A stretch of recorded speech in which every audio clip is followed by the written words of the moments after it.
अमित शाह ऐसे बोलेছেন दीदी अगले बार जीत के आए तो भाईपो का शासन होगा, अभिषेक बनर्जी प्रदेश चलाएगा। তাই নাকি?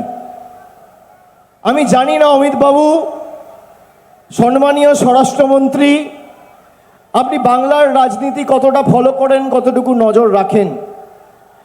আমি 2014 সালে সাংসদ হয়েছি, আজকে 2026, 12 বছর। আমি আজ পর্যন্ত আমার লোকসভা কেন্দ্রের বাইরে আজ পর্যন্ত কোনো সরকারি অনুষ্ঠানে যাইনি। আমি আজ পর্যন্ত কোনো শিল্প সম্মেলনে যাইনি। আমি আজ পর্যন্ত কোনো খেলায় যাইনি, কোনো মেলায় যাইনি। আমি আজ পর্যন্ত কোনো ফিল্ম ফেস্টিভ্যালে যাইনি, কার্নিভালে যাইনি, সরকারি পরিষেবা প্রদান অনুষ্ঠানে যাইনি আমার লোকসভা কেন্দ্রের বাইরে। তার কারণ আমি জানি একজন জনপ্রতিনিধি হতে গেলে তাকে অনেক বাধ্যবাধকতা মেনে চলতে হয়।